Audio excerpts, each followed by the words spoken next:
It's the way you walk, it's the way you talk, it's the way you shine. It's the way that day and a walking on in a walking night. And I'm sorry not to follow me, and it's all over. One thing I know is this is my life. You talk too much and you talk too loud. America works. It does. America works. Oh, yeah. America works because we're working for America. I like music. We have invested heavily in bleachy type products. I got a free TV and a mouthful of ass. Bring on the aliens. The girl that's hard to get. Djibouti, but you can win her yet.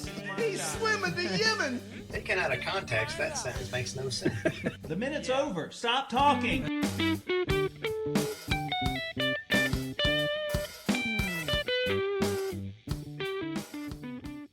Hey, everybody. Just keep saying that, then you'll have an edit point. Welcome back to episode 17. So, by now, everybody who's listened to the show, since we've made our triumphant return in 2017, knows why we're doing what we're doing. And that point is to get everybody who's listening to do the things we do to make their lives better. Yeah, I mean, this is the stuff that cheers us up, which is probably a good reason why Cap isn't here, because he can pretend he likes the outdoors. We know he doesn't. No, he's. I think he will at some point. I think if we keep hammering the point home with a pointy pine cone. I think if we hide his children in the woods. No, I think Caps has the Mitch Hedberg approach to the outdoors. He doesn't want to climb Everest, but hanging out at base camp looks fun as shit. Yeah. No, and that's actually true. He loves camping. I mean, he loves being in the tent, being around the tent.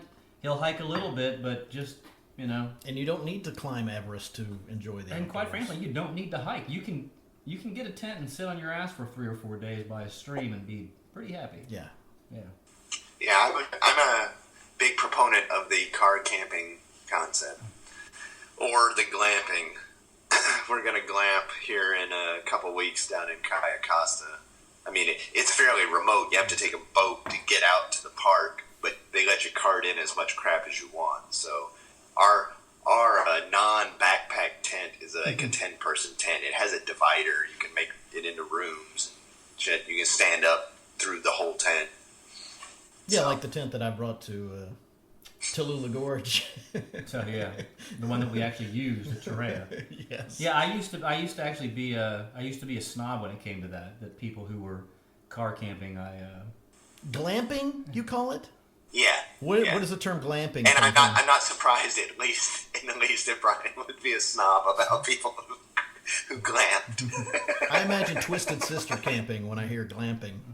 well, Wade puts on his 6-inch boots and his makeup. Sure, why not? His fedora and his bow. Yeah. Yeah, I mean, And then he doesn't take it. Well, and I will share this with you. The reason for my disdain for car camping people was because the people that I knew that did car camping, they had tents like yours, Wade, and then they would have generators, and then they would have space heaters, and they would also have, some of them would actually bring their whatever the portable Winnebago thing that sits behind their truck, and if the weather got too cold, they would go inside and sleep in there. And it's like, look, if you're going to be outdoors, yeah, look at Wade's dog. If you're going to be outdoors, you know, enjoy the outdoors. Don't pretend that you're camping when you're not. You're just not really camping. I have taken a propane heater to camping before. You know what? I have taken an electric heater. Look, as long as it has the potential for exploding, I think that's okay. I have a propane lantern that I'm very happy to, every time I turn it on, and lots of trying to electric light fans. But no, yeah, I've kind of moved beyond that. I realize that not everyone has to take cold showers. They're different experiences. Yeah. I mean, I have backpacked all my crap in and out, and you get somewhere more remote than you would car camping. But if I'm gonna car camp next to a river in the state park, and I have the ability to easily stack all my crap there, then I'm gonna do it. Yeah. I think that the point is that people are getting outdoors, not that they're going primitive. So, and that was a hard obstacle to overcome, but I just want you both to know that I've moved beyond that, and I'm a better person now. I agree. Yeah, You are quite the person. You've grown. I've grown. And then there's the I discovered on the New Zealand trip the hostel, or they call it the hut experience. Oh yes. So you backpack, but you only have to carry your food and your personal gear, because you're staying in this pre-established, they call it a hut, but it's basically a hostel. It's basically like a 40-room bunkhouse with a separate building where the kitchen area is already provided, and there's a fire stove and all that stuff. That's really nice.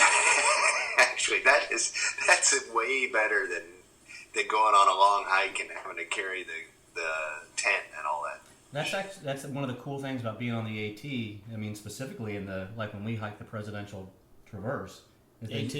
Appalachian Trail. Oh, thank you. That you have these huts, and I think and they may be not quite as big as what Wade's talking about, but if you can reserve a bunk, I mean, you walk in there and if they're well kept, they're super nice, and they've got a kitchen, and they're making you bread, chicken pot pie, soup, and if you have the capability to hike from hut to hut, I mean, to Wade's point, you're really, your pack weight is minimal, limited food. Maybe you bring a tent just in case things happen, and you don't make it to the hut. But yeah. Yeah. The hut system in New Zealand, the trail system in New Zealand's immaculate. I mean, it's amazing. But the huts themselves they're really nice. Nice.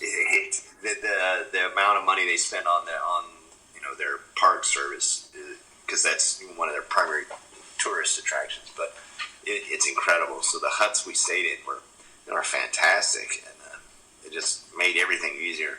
And we're going to do the Mont Blanc thing probably in late summer this year, and that's going to be hiking from alpine wine and cheese bacchanalia from one to the other. Yeah, I mean, heck, you can pretty much on that trail, you can pretty much take a day pack. Yeah. Yeah, so that's what makes the outdoors great. Huts? Yeah. Hut. Avoiding it by staying in nice accommodations. Shelter, that makes the outdoors nice. Well, no, I mean, I get that. It's the best of both worlds. You get the hike through nature, you get to enjoy and experience all that nature has to offer, and you don't sleep in the rain. Well, and the cool thing is that with that type of system, you don't have to really spend a lot of money. I mean, one of the things I've learned, and I know that Wade knows this as well, on the trip to Colorado, when my wife and my daughter and I were able to out there for 9 days, and yet all we brought was our carry-on luggage, because we had our minimalist gear. We were thankfully staying in a place that you could actually do laundry. So when you finally convince somebody, look, you're bundled up anyway. This isn't a fashion thing. This is a comfort thing. But when you're going into 9-degree weather, sub-zero weather with wind chill, you have to have the gear to do it. So to be able to get just clothing, and to Wade's point, not necessarily worry about what you need to maintain yourself from a food standpoint. Maybe you don't need a jet boil. You don't need a $300 tent. That makes the outdoors much more palatable to people. Right. I think so. And then people. Yeah, I mean, I'll be honest. My wife is the one that's the outdoors person that really communes through the experience. And I had to be worked into it, because my first experience with camping, the first time I ever slept outdoors in my life, was on survival training for the Air Force. So my first experience outdoors was taking a piece of parachute and making a sliver of shelter and piling up a bunch of pine needles to sleep on in the desert. That was my first experience for a week or so. And I did not enjoy that. Shocking. So she worked me into with the glamping and the car camping first, and I've always liked hiking, and I've always liked being outside. It's the sleeping and being sheltered experience, because I never had the right gear. I've been on a lot of things with, hey, come with us camping, and then I didn't have the right gear, and then you sleep on the hard ground, and you don't sleep, or you get wet, or you get too cold, and there's a lot that can spoil it fast if you're not prepared for it. So Jess worked me into it well, and so we went from car camping to car camping-ish in more remote sites to backpacking, full-on backpacking stuff out to hut trails to so on. So, and in that time I've accumulated all the right gear and grown accustomed to, various levels of discomfort, but you can mitigate all that if you have the right stuff. So it took working into it to realize the rewards were worth the sacrifices along the way. And that's funny. The sleeping thing really is a good point, Chris. I know that what you and Caps experienced with the sleeping pad or the inflatable mattress that wouldn't stay inflated. Right. When we went to the gorge, we thankfully were able to double up on the pads. But yeah, to Wade's point, that actually can kill your experience. And I would imagine that's the experience of most people who become avid campers. I mean, you don't go from living in a home for the majority of your childhood and then spend a week in the woods. Yeah, and you really can't appreciate. You have to work into it. You can't appreciate how uncomfortable it is. Yeah,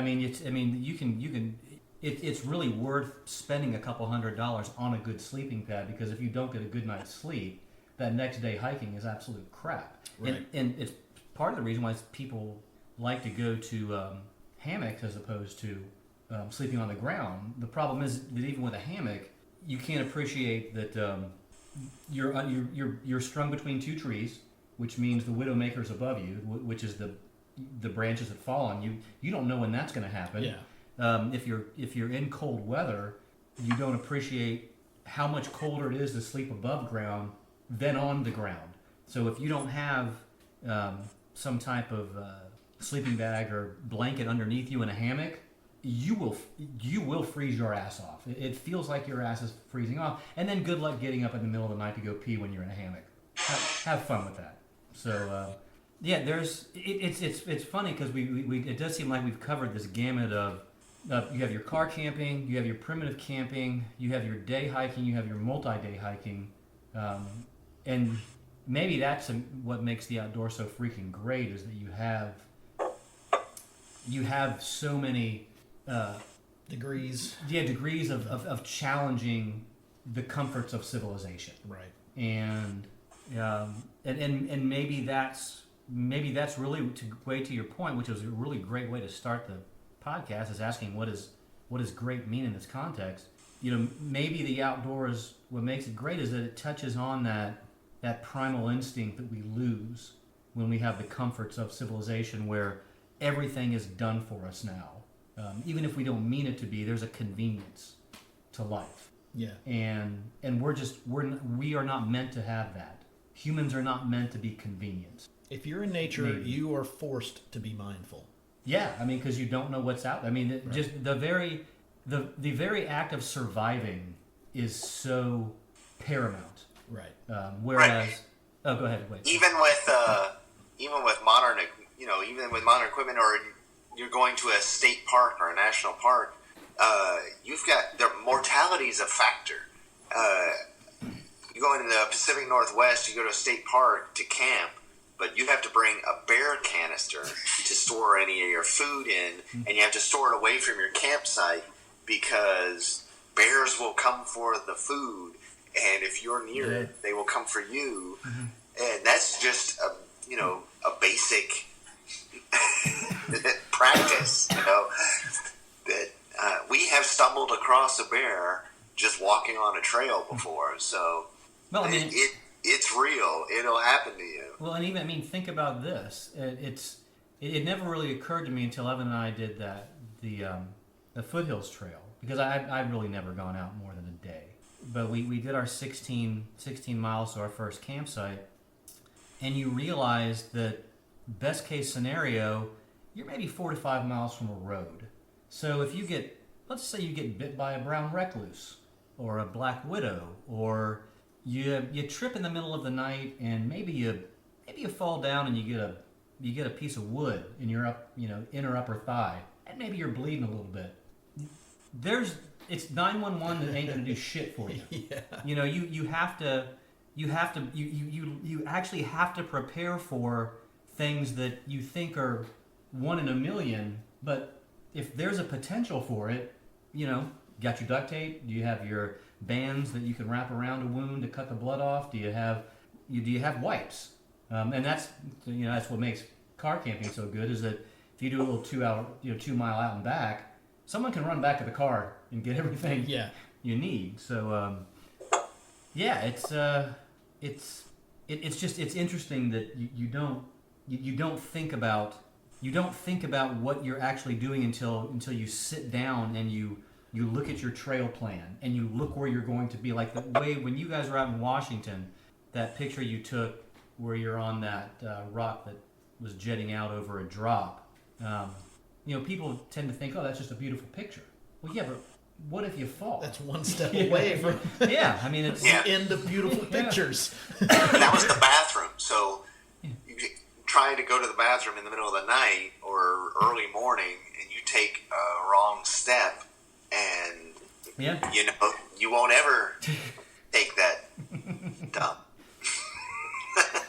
Well, you will after you die. You'll purge anyway, but.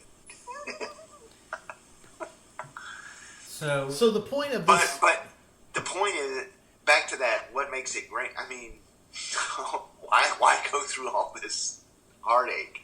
I mean, why do we do this? Why do we go through this trouble? Why do we spend all this money on equipment? Why do we exert the effort to go to these remote locations?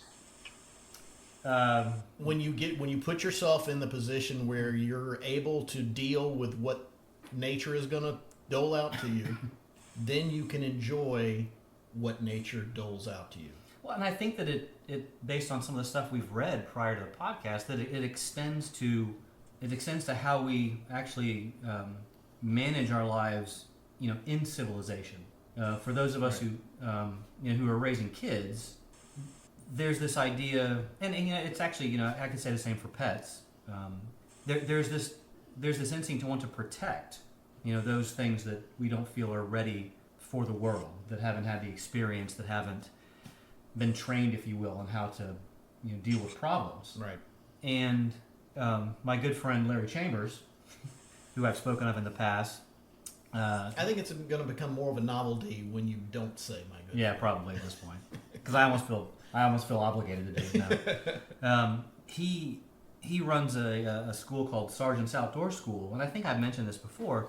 But he has he has these kids that come up from places like Miami, and they're up in New Hampshire, and for some of these kids it's the first time they've seen snow, and they're hiking above tree line in snow. They're rock climbing. They're doing all these things that they never thought they would be doing, and he has this yellow book, this waterproof with waterproof pages, and the kids will write things about their experience, and Larry will share these on his Facebook page, and it is what the kids get out of this outdoor experience is this confidence and empowerment. And to me, there, to sort of circle back what we were talking about, there's something beautiful about that. And it's not just Larry's outdoor school. There's other outdoor schools that do this. Is They put kids in situations where they have to problem solve. Everything is not available for you. And I do think that's part of the problem with becoming civilized is you think that you're bettering the existence of humanity by having other things do things for you, and maybe that's just not the case. No, there's no cheat codes in the woods. But I think we need that. I think that Exactly. Yeah. There are no bars in the woods. There are no bars. freedom in the woods. Mom's not going to fix your lunch for you the night before and put it in the refrigerator for you to take. She's not going to call the principal when she thinks the principal's screwing you over. It's you have to actually get out there and do hands-on work. So there's just right. We'd gone through some articles. There was a really nice article on National Geographic that talked about we were wired to be outside, and that's sort of playing to my bias. I may be playing to all of our biases, but the tagline is, science is demonstrating that we intuitively know, which is nature makes us happy. And Black Creek Outfitters, which is a local outfitter, posted on their Facebook page a couple minutes before we started this article from Collective Evolution, which was titled "Doctors Explain How Hiking Actually Changes Our Brains," and it talks about about being disconnected from technology and how that boosts creative problem solving because there's not something there that's ready-made for us. It states that hiking outdoors can improve ADHD in children, that it boosts brain power. There's all these things that point to the fact that nature. The only way I know to express it is that nature reminds us that we're part of nature. Right. That unlike Western, the Western religious idea that somehow we were put here to have dominion over nature, that we are souls that are somehow above these animals that have no capacity of reason.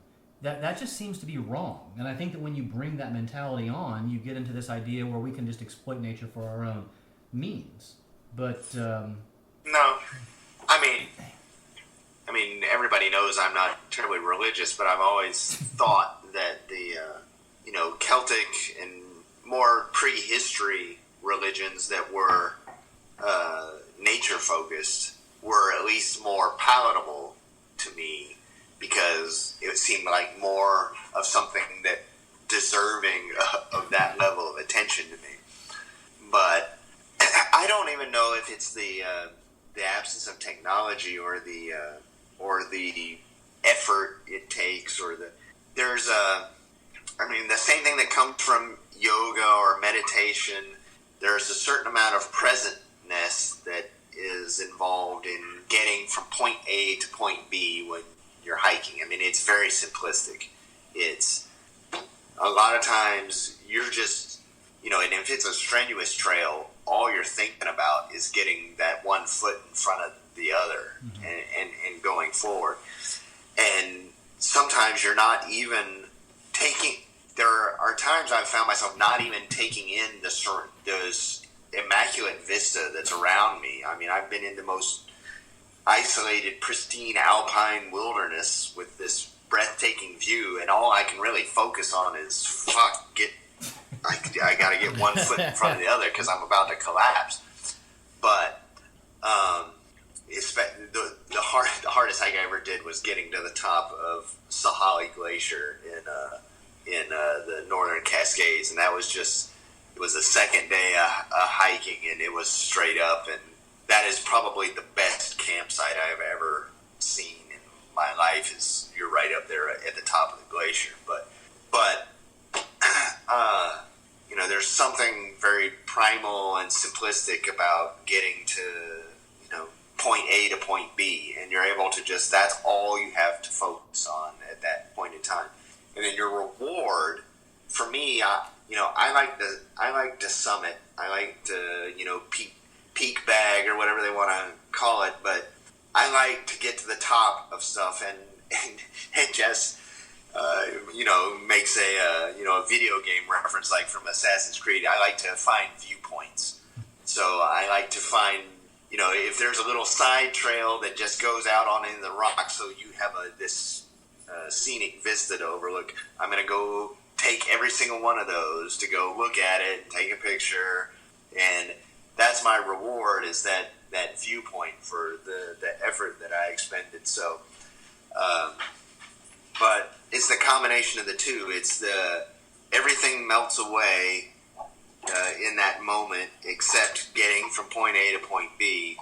And two, I don't know, there's this, it's a sense of connectedness, but it's a sense of isolation at the same time when you're out at this remote point. And there's, even if there are other people there, it's very isolating. It feels like you're the only person there, and this is, there's nothing but this expanse in front of you. and that seems to make the effort expended worth it to get there. Yeah, he actually, your comment about other people being out there actually reminded me of something that seems even more important than, or at least to me, it seems more important than getting away from everything. So before I get to that, the Stoic stuff I'm reading right now, I'm reading Epictetus, and Wade, you noted that you know some of the I guess we would refer to them as pagan religions, but that's observing it from a Western theological perspective. But even the Stoics recognized that in their in the Greek pantheon of religions with Zeus, or approach to the world with Zeus and whatnot, that we were an extension of this greater deity, or for lack of a better term, and that our role as humans, that if we removed ourselves from nature, we were actually being disingenuous to what we should be and who we are, and it's not unlike those pagan religions who basically would claim that you find yourself in this relationship, is that everything has a role, and that role is predicated on the community, which is a segue into what I was going to say, is that when you're out in nature, when you're hiking, when you're camping, and I'd like to think we've all experienced this, everybody respects the solitude that we're trying to achieve, but there's an ethic with people who are outdoors. You have hiker boxes, you have trail angels. Mm-hmm. You're at a campsite, and someone sees you're running out of wood, they'll say, "Hey, I've got some extra wood. Would you like, you want to use this to stoke your fire? Hey, I made some extra food. Are you guys hungry?"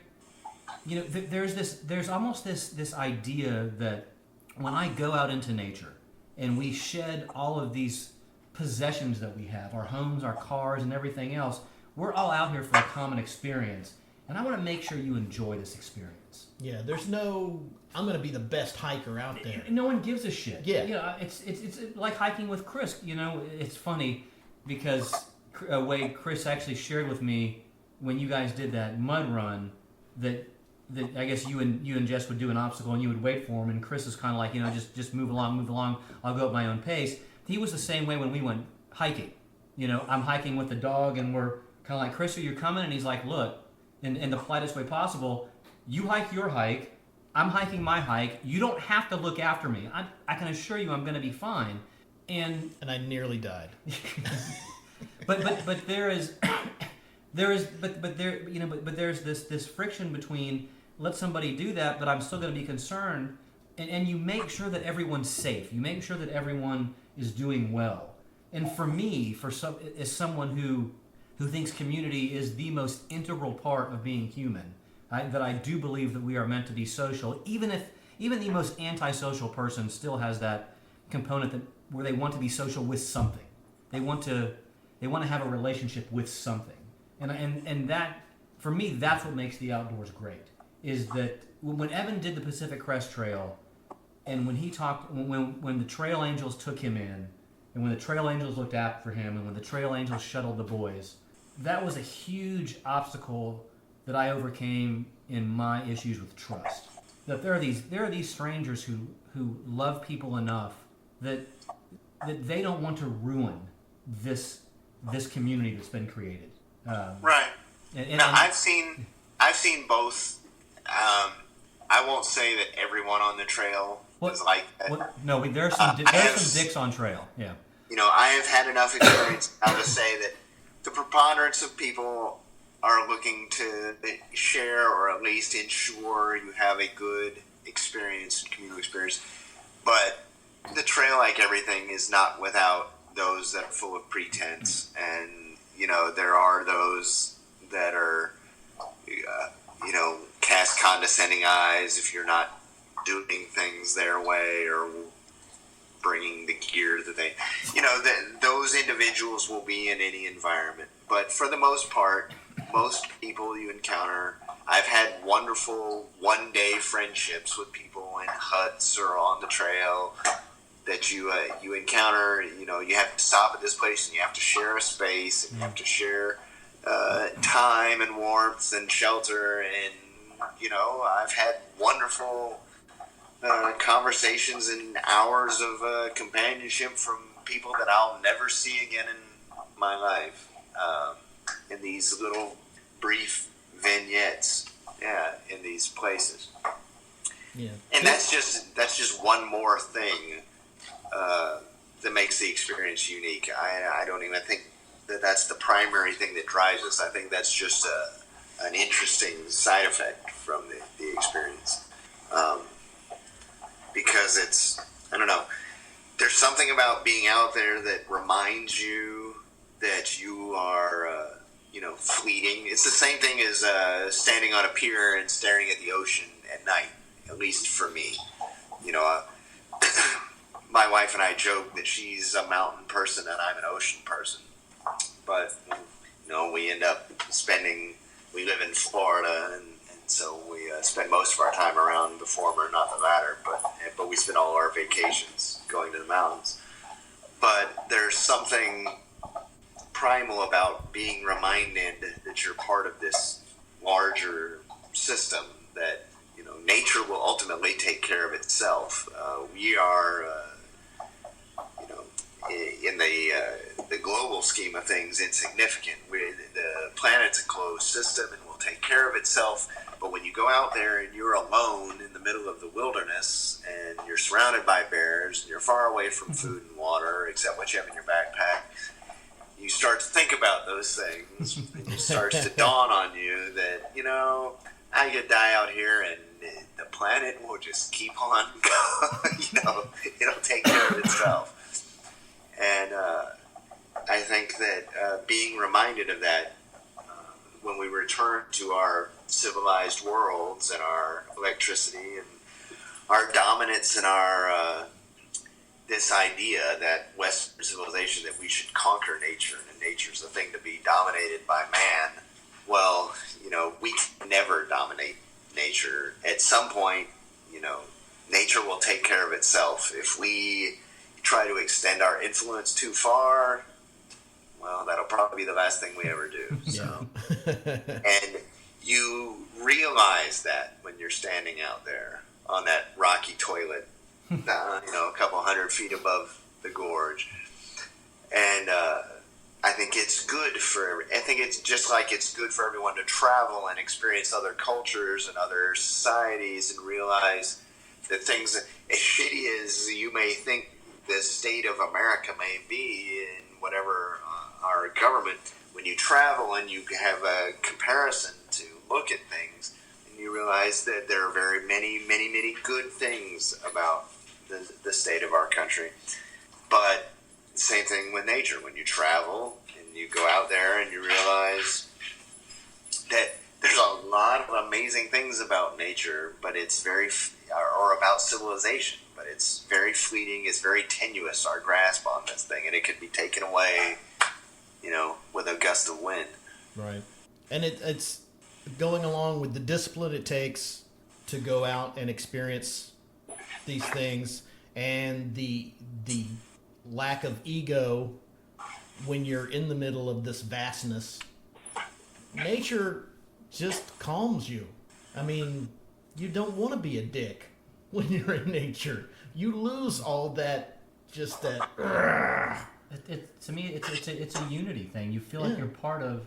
It's almost like you're going back to the womb. Like it's like a hug. Yeah, it is. Yeah. That's a good point. It's like a giant hug. Like nature saying, "Hey, just so you know, I know you've been living in this house and you've been detached from me, but really, everything's nature. So quit acting like it's not." And the settle down. Well, and the cool thing is that it's the recovery aspect. You know, we go out because we want to get away from things. We're as the T-shirt says, we hike because people suck. But some people do it, for example, to recover from alcoholism. That it actually is therapeutic, and that there's a psychology to getting people who are broken back into nature, because it's in a sense resetting them.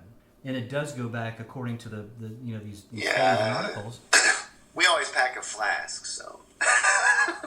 Well, so the good news is if you become an alcoholic while you're out there, well, you're already in a place where you can recover. So that's, but it's it's why does the alcoholic become an alcoholic? What's pushing him there? Is it sorrow?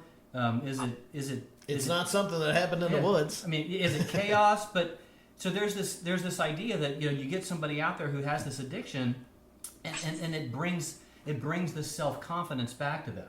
It reminds them that I've got this problem, but I'm greater than this. I'm more than this.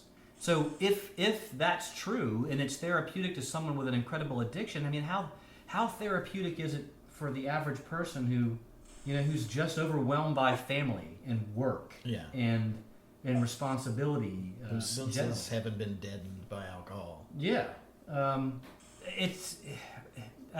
me that really is the great aspect of it, is that there's a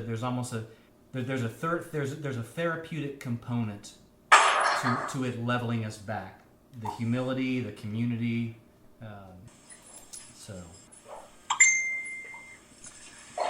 I mean, the point is, we've talked about the hard aspect, everything you have to do to get out and enjoy nature. Right. You don't have to do any of those things to go out and enjoy nature. you don't need a $200 pair of hiking shoes. No. You don't need a $75 pair of shorts. You don't need a microfiber moisture wicking shirt. All you need is Your destination does not have to be the middle of nowhere. all you need to do is wake up in the morning, maybe make your cup of coffee, open your front door, and go for a walk. Take a step outside. That is all you have. Hey, you know what? If you're at the office, you know what you can do? You can get up from your desk. I'm pretty sure you didn't park your car in the office, so you had to actually walk outside to get to your office. We're talking about these grand things. I mean, for the love of God, Wade's talking about New Zealand, which, we all hate him for going to New Zealand. We'll hate him more when he goes to France, but that's down the road. But I've already been but to it France. doesn't matter to him. Oh, no, I mean hiking, the hiking in France you're going to do. But no, yeah, I mean that's a good point. Is that it's nature, getting out is gardening. Nature's right there. Maybe it's just mowing your lawn. I mean, my God, there's a reason why I don't let my kids mow my lawn. It's because I like mowing my lawn. Yeah. I like walking. I like walking which is roughly 4.5 miles when I do front and backyard. I like that hour and a half, 2 hours I spend outside. It's just therapeutic. It's me and grass, and so. And I would say that people's perception of what the outdoors is, to go with your theme that you're going here, to go outside, you don't have to go to a park or go out in the woods. We live in Florida. Go out on the water. Yeah.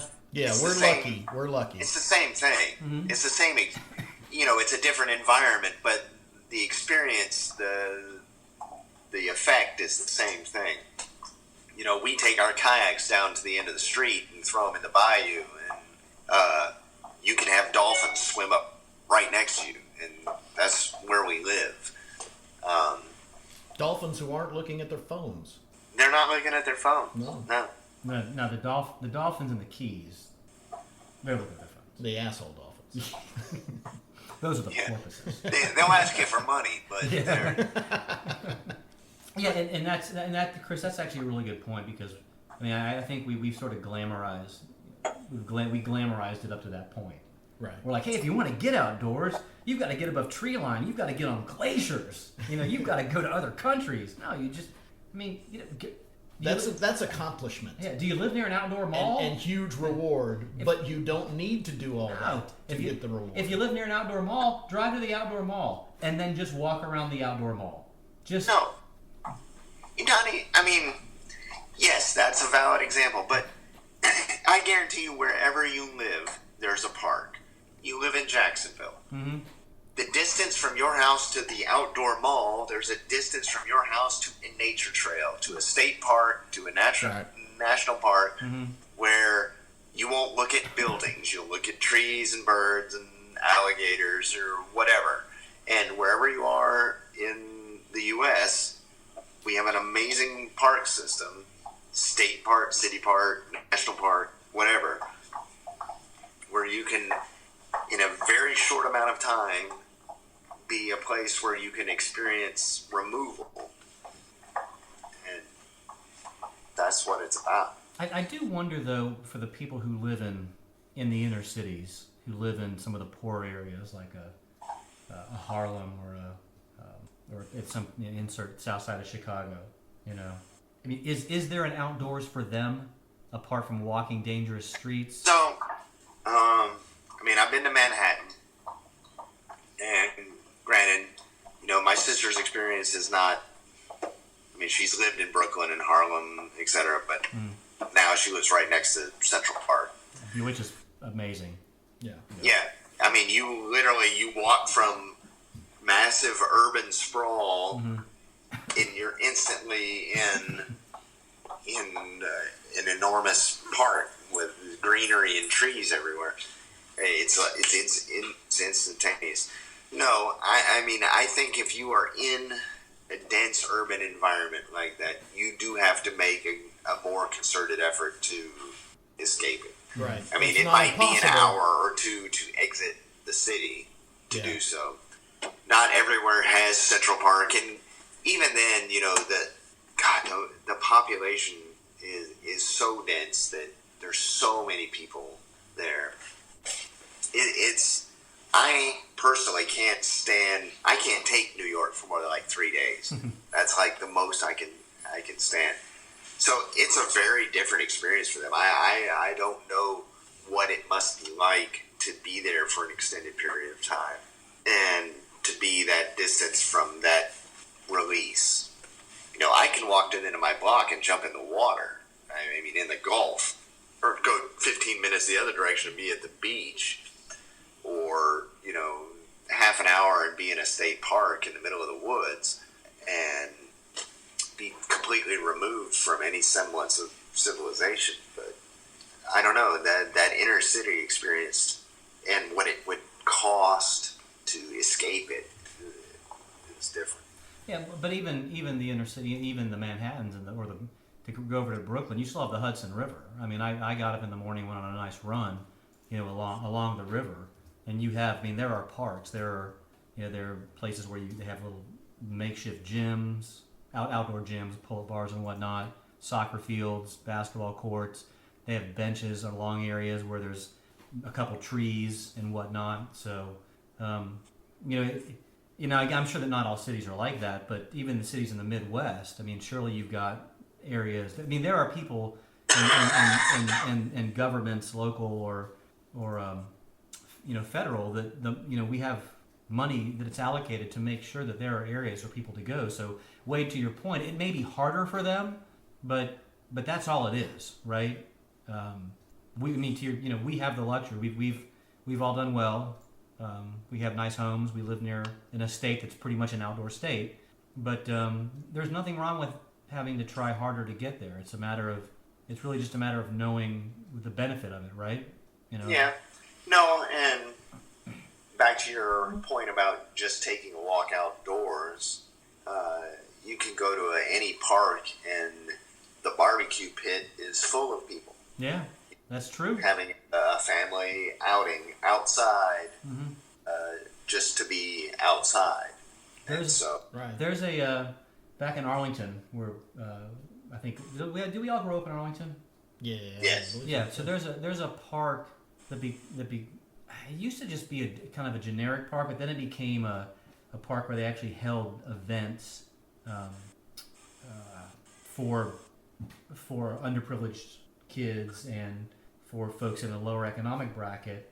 But to your point, the park, they had like swing sets and slides and whatnot, but then they ended up building gazebos, and then they ended up putting in all these outdoor grills.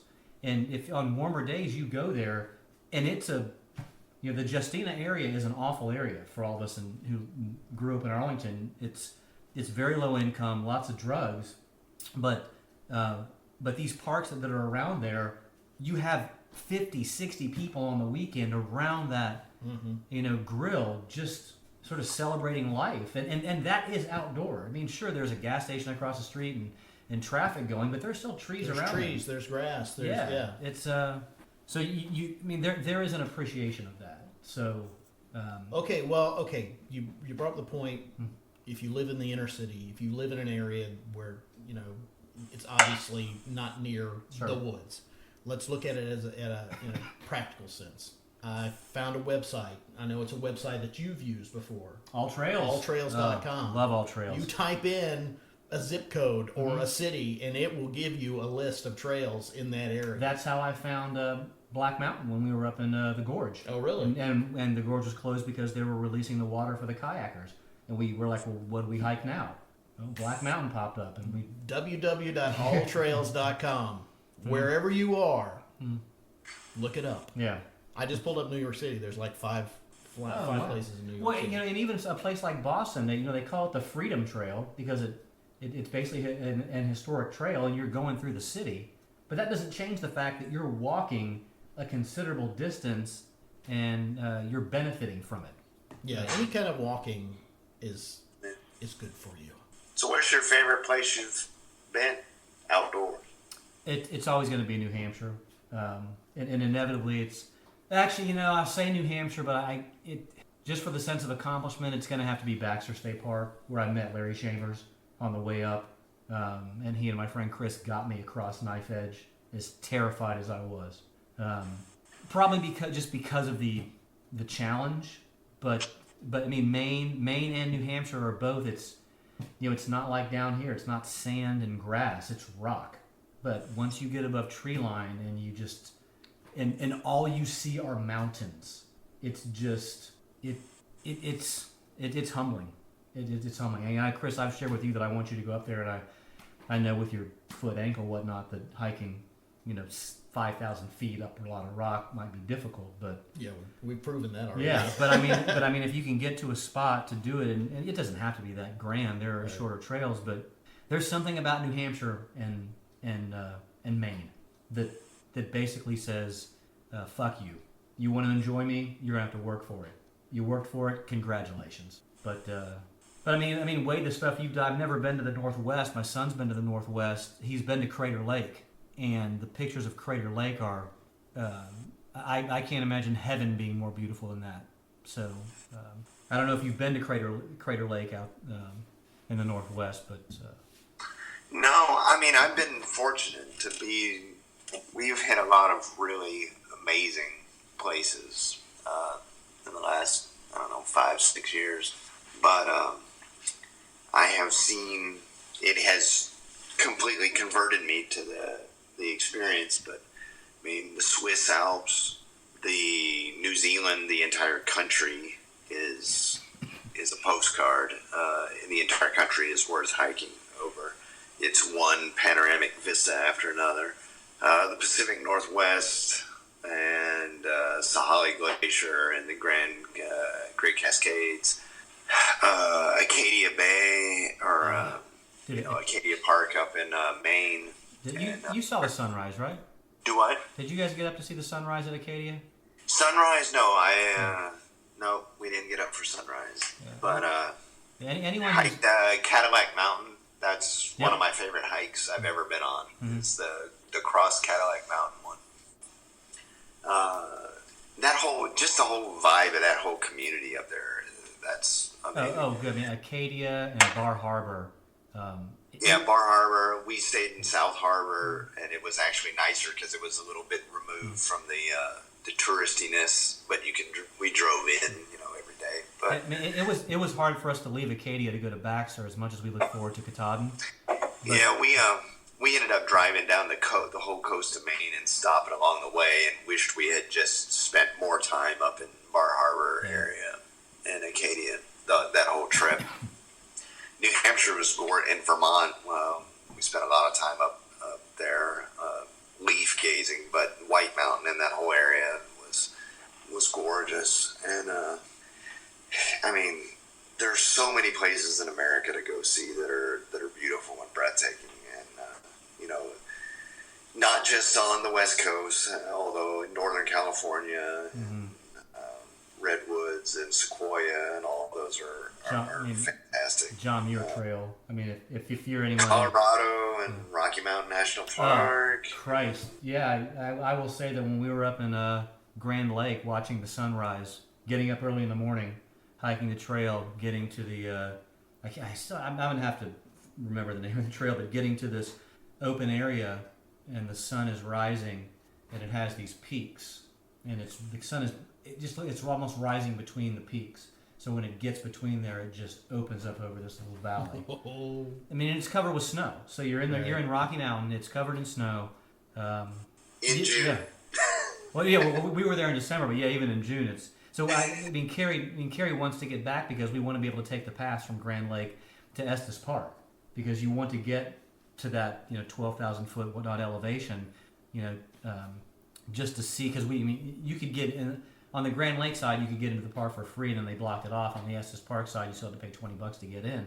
But yeah, the Rocky Mountain National Park it's a lot like the Northeast. It's an unforgiving terrain. It doesn't care. So you better come prepared. And Canadian Rockies are my favorite over the American Rockies. Oh yeah. Banff and Jasper. I mean, there's nothing I've ever been to that rivals that experience. I mean, it is. Every lake is a glacier lake. It's green and crystal clear, and it's just you're even more remote because you're in Canada. Mm-hmm. But yeah, I would go back to Banff or Jasper over Rocky Mountain in a heartbeat if I had the opportunity. I need to get up into Canada. My friend Chris and his wife went up. I forget where they went, but they did say that you had to park, and then you actually hiked 5 miles into the park. And then once you got into the park, then you started your hiking to your campsite. I don't know. I mean, granted, I only did, when I was in Banff and Jasper, we only did day hikes. Mm-hmm. And they were absolutely mind-blowing, breathtaking day hikes. I mean, they were strenuous, wear you out, and surprisingly, amazingly good food in Canada. I'd actually recommend day hikes over multi-day hikes, simply because it gives you an opportunity to get your hike done, maybe stay in a place that's comfortable, get a good night's sleep, have a good breakfast, and then go to another trail. I mean, hit as many trails as possible. And if you're going to a chance to recharge. Yeah, even if you're going to like North Carolina, I mean, oh my God, I mean, look up North Carolina on all trails. Holy crap, you couldn't hike the number of trails in North Carolina before you died. Yeah, but just is that a challenge? North Carolina, Tennessee, Great Smoky Mountain. Great Smokies, yeah. It's nice. But I agree. I'm a day hiker at heart. I still, all things considered, I would rather come back to my hotel and have the nice food and dinner and sleep in a bed and then hike another strenuous trail the next day. But it's a different experience. I mean, there is something unique about. I carried everything necessary for my survival out. Plus, you get to experience a more remote place. Mm-hmm. So, and that is its own experience to be 2 days away from civilization, 3 days away from civilization, out and knowing there's a whole separate mindset, knowing that if something happens, I can't easily get out of here. But by the reward, the vista, the scenery, the experience is pristine when you get that far away from everything. But you can kind of get that experience as well if you go to a state park or a national park that is somewhat isolated. I mean, even in Torreya State Park, I mean, it was a long drive off of I-10, and then the park itself. I mean, my gosh, the park ranger's cabin was the most rustic cabin I've ever seen in my life. So and as far as Torreya goes, my camping and hiking experiences have paled in comparison to you two. But I would say Torreya was my favorite experience, and it's not the Rocky Mountains, but just the experience. And I could not have a better experience for the rest of my life than the experience I had at Torreya, and I'd be perfectly fine with that. Well, and I think that's the key, right? Is that, I mean, even for, I'm probably a more kindred spirit with Jess, that, it's flatland sucks, water sucks, let's get to elevation. I've been telling my wife I want to get out of here forever. Let's move to let's move to the foothills of South Carolina for God's sakes. But as much as I say that, yeah, I mean, Teray was fantastic. Yeah. Just being out there is the key. So I look at it. Makes this cheers us up. We're all gonna die. Absolutely. But I can tell you right now, if you And everybody listening yeah, can be cheered up just the same. because you're gonna die too. At whatever Yeah. level you can get yourself out in nature, do it. So do we want to look at our thing at all, or do we? I don't think so. I think we've done Think we enough. did- yeah. Yeah. Okay. All right. I didn't have much of a thing to look at anyway. No, that's all right. That's what she said. Your wife loves you. She loves you just the same. I'm not sure she does. That's debatable. Well, you might want to work on that thing then. Yeah. I don't know what I can do about that. So what's our next podcast subject? I don't know. I completely forgot to look that up. Seriously? So why don't you guys? Yeah, you guys have been. Are you gonna look it up? I'll look it up Look right it now. up. Look Wait, it but that's- up, but that's- Brian. Look it up. Look it up, Brian. Look it up. You shut up. That makes me want to hurt you. Oh, I should have remembered That's this. why I'm glad I'm in Jacksonville. Okay, so I've been asked to participate in a podcast, No. and it's not ours. What? What the fuck? But I'm cheating on you. I'm seeing other podcasts. So you know my friend Brian Neese, You're. my good friend Brian. No. You started out with friend. I think we know where you stand with niece. Well, he is a Christian. He of the reimagining. Reimagining podcast? podcast. So Brian's actually about to do something really cool with Lent. So if anyone's listening to this, look up the Reimagining podcast. Brian does some interesting things with regard to his Christianity. And once again, I'll be giving up Lent for Lent. So I do that every year. But Brian has asked me to participate in a podcast on friendship because he and I have had an interesting friendship since he was a co-pastor at my wife's church. He had brought me in for he did this engaging atheism thing, and for the last session I was the token atheist on stage where people had a chance to ask me questions about why do I not believe in God and whatnot. So our friendship kind of blossomed from there. So he has a podcast. His podcast, I think it's in March, is going to be on friendship, and he's asked me to sit in, and we're just going to talk about. I think it's pretty much going to be that again. A Christian. do you get to reverse that question? Do what? Do you get to reverse that question? Which question is that? The why you don't believe in God. Why do get you to ask, believe in why God? do Oh. you? I didn't, because the first question they asked me was, doesn't it bother you that when you die you won't see those you love in heaven? And my response was, well, no, since I don't believe in it, I can't be bothered by that which I don't think is real. And there was this silence Yes. because they didn't know what to do. Wait a minute. They didn't know what to do with the answer, and it was. I remember thinking, I can't laugh because that would be rude, but I guess maybe it was the way I answered it. Yeah. That it was just this very sincere and honest. Yeah, I kind of think that your belief in a heaven and hell is kind of bullshit. So what are you going to do about that? And so Brian and I are going to do the friendship thing. But so our Episode 18. Episode 18 is on friendship. So I had told Brian that I'm hoping that the podcast that we do with Cheer Up We're All Gonna Die will maybe help better prepare me for his podcast because, again, as someone who thinks the relationships and community are what we're all about, I mean, the friendship thing is going to be a big deal. And I will do my best not to get choked up during the friendship podcast, not making any promises. Oh, this is going to be fun. I am just throwing that out This there. is going to be fun. Yeah, I mean, it'll be hard for all of us, I think. But I mean, obviously, that's got to be an I'll be hard. I'm hard right now, so Really? I'm just not touching myself. That's, Yeah, that's going to be an episode that all four of us need to be at. Well, I mean, None of this threesies, twosies, or shit. We all need to be in attendance for that one. no, I mean, I think that, and what I'm actually hoping for is that it's not just about Sex, baby. how great friendship is. I am prepared to talk about. Well, hell, I went into this episode of thinking how great being in nature was, and 10 minutes in, you guys completely turned me off of being in nature. with all the talk of the hard work that goes into Oh. it. Well, I mean, I want So to. I don't think that'll be a problem. I want to talk about friendship mistakes. I mean, you know, I've made a few. So even though I did it my way, you know. And you always do. Yeah, but I know. I mean, there are some examples that I'm willing to give of probably not being the best friend, losing friendships, and I think that's part of it. I think that you. I think we've all had that experience. Yeah. But I think those are the failures you share, because I think that's what makes you a better friend. So I'm really looking forward to this.